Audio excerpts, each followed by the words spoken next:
Hey, welcome back to my channel. This week I'm going to show you how I built my entry for the Rockler's Desk Challenge.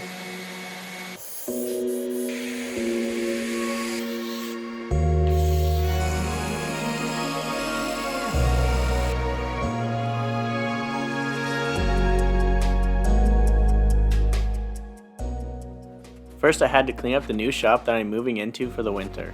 It's really nice to finally have my own space that I can be super productive in all day long. This will really help increase the speed at which I can finish projects because I don't have the distractions that I would have at home.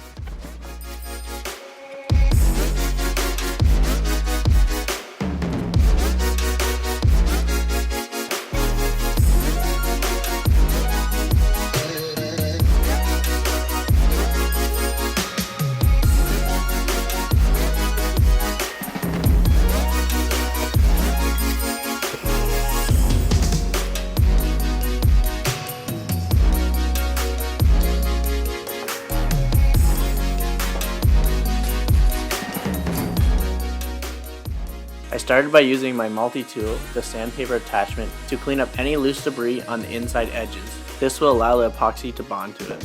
Next, I figured out how I wanted the two slabs to go together.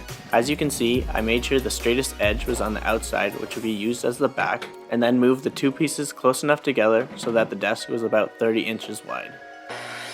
Next, I just roughly cut the long piece to the same length using my track saw.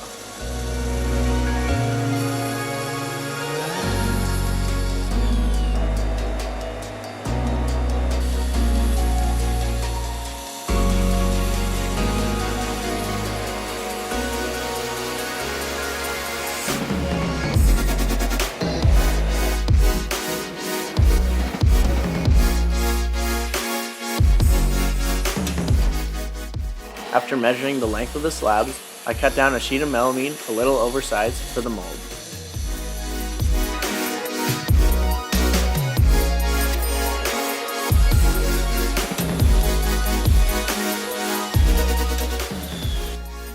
In order to make sure the wood doesn't get stained from the black epoxy, I sealed both of the slabs with a generous amount of shellac, except for the inside edge that was part of the river. I sealed both inside edges with epoxy to not compromise the bond.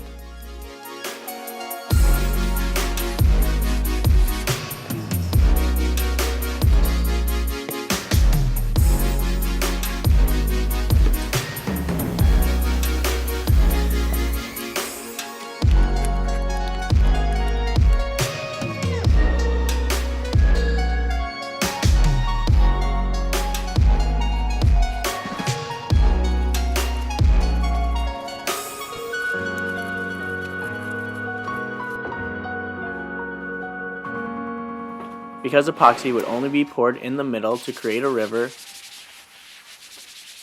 but instead attached both of the slabs to the piece of melamine using caulking to prevent any epoxy from running underneath them. To be extra safe, I also sealed all the edges with caulking on both of the slabs inside and out to prevent any chance of a leak. Finally, I used some tuck tape and some hot glue to seal both ends of the river.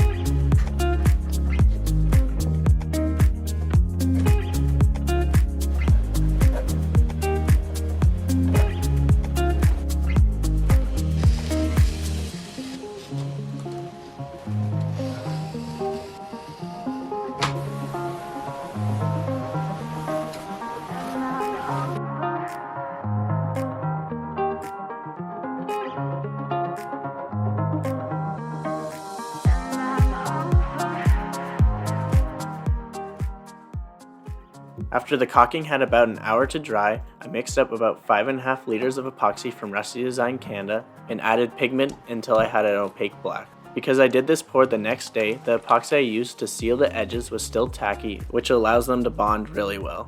After mixing both parts of epoxy together for at least 5 minutes, I let the bucket sit for about 15 minutes and release any air bubbles. One very important thing to know when pouring epoxy is to pour it from as low as possible to minimize the amount of air bubbles in the pour.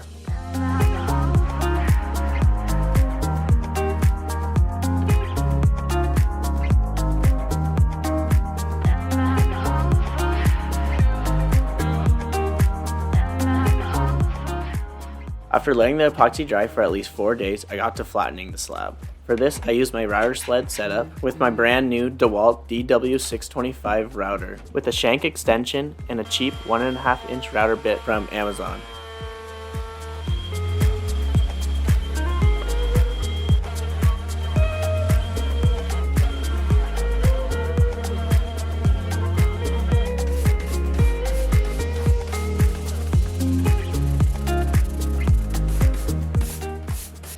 As you can see in the shot here, after getting the slab pretty flat with that cheap Amazon router bit, there was a lot of chip out left over. For the final pass on the slab to clean up all the chip out, I used my brand new 2.5 inch surfacing bit from Tools Today.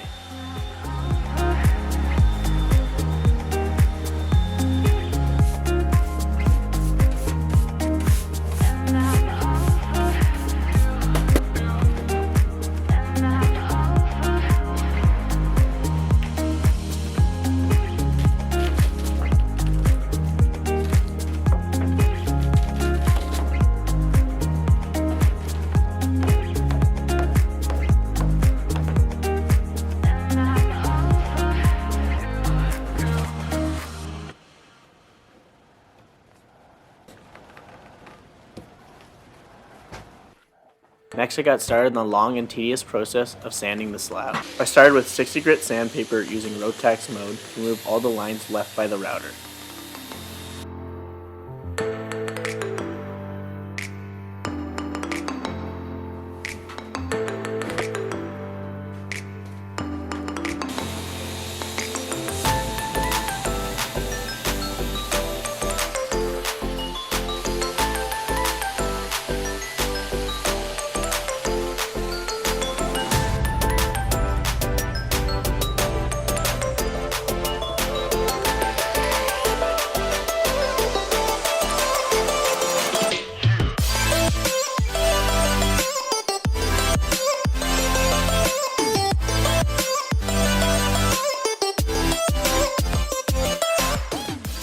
After sanding both sides to 60 grit, I cut the desk to its final dimensions of 60 inches long with my track saw.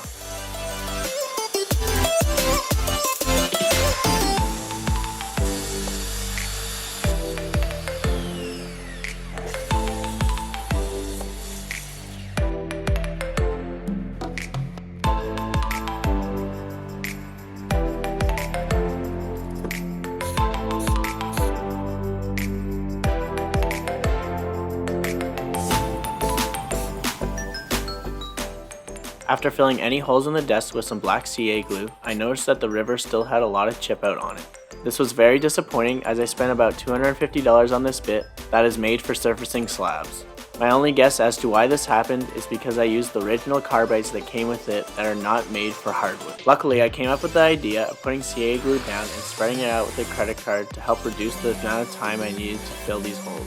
I then removed any excess CA glue by sanding it with 100 grit sandpaper before going over the entire river one more time and touching up any spots I missed.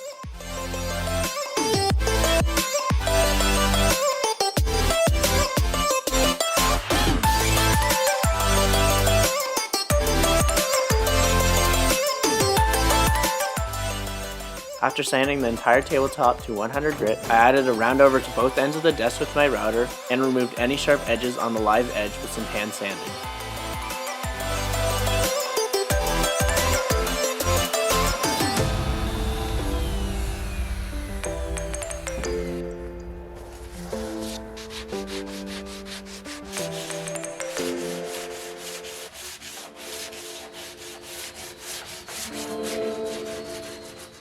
I then sanded the entire tabletop with 5 different sandpapers going up to 320 grit. It is very important during all these steps of sanding to keep your surface as clean as you can by using a vacuum hooked up to your sander and a microfiber towel to wipe the surface.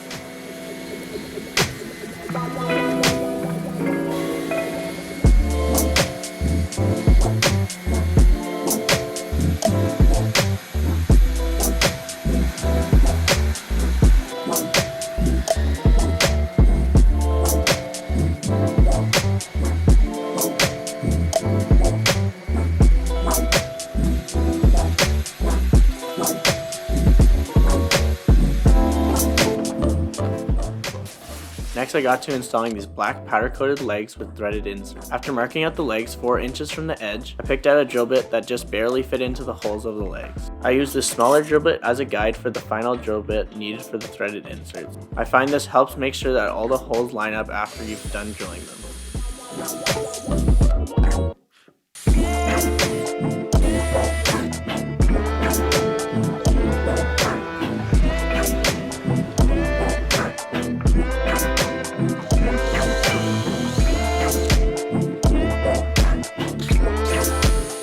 After using a deburring bit to chamfer all the holes, I add some wood glue into them to lock in the threaded inserts.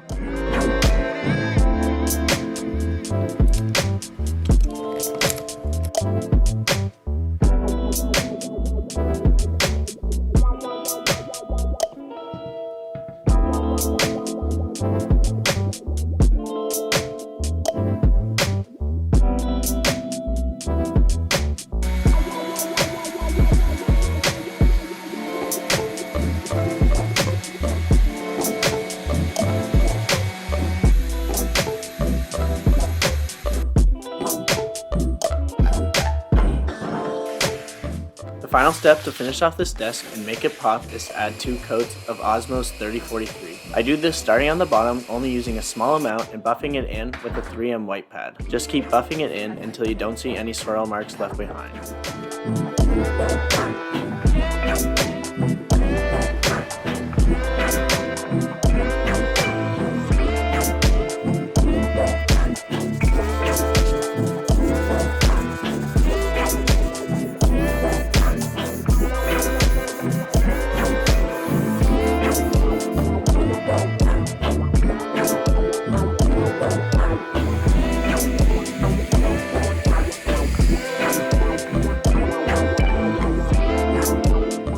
Please feel free to leave a comment or hit me up on Instagram if you have any questions or advice to give me. I really enjoyed building this desk in my new space using all my new tools. I'll make sure to include all the links to everything you see me use in this video. Feel free to drop a comment below if there's something you'd like to see me build next, and I hope you enjoy the beauty shots of this desk.